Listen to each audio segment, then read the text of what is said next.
Hi వదిన, చూస్తున్నారా? వదినోయ్, ఏ వస్తువైనా 10 రూపాయలనేట. సో చూడు, చక్కగా ఆటోలోనే ఇంటి ముందుకు తీసుకొచ్చారు. మేము అలా ఆఫీస్ నుంచి ఇంటికి వచ్చేస్తుంటే ఇంటి దగ్గర ఆపారు. ఏంటా అని చూస్తూ ఉంటే అన్ని రకాల మసాలా సామాన్లు, చిన్న చిన్న పిల్లలకి కావలసిన స్నాక్స్ ఐటమ్స్వి అన్ని ప్యాకెట్లో కట్టేసి చక్కచక్క 15 రూపాయలట. మనం ఎక్కడికో మసాలా సామాన్లకనో మార్కెట్, ఆ మార్కెట్, ఈ మార్కెట్ తిరిగే కన్నా ఇదైతే బాగున్నట్టు ఉంది కదా వదినోయ్. మీ దగ్గరికి వస్తే ఇలాంటి వాటిని ఎంకరేజ్ చేయండి.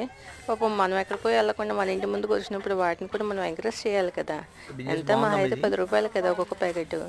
సో 1-2 ప్యాకెట్లు తీసుకున్న వాళ్ళకి అలా కాలం గడుస్తుంది కదా. సో ఇంటి ముందుకు వచ్చేదాన్ని ఎప్పుడూ దాన్ని తోయకూడదు కదా. సో బాగుంది కదా మొబైల్ మార్కెట్, చిన్న మార్కెట్.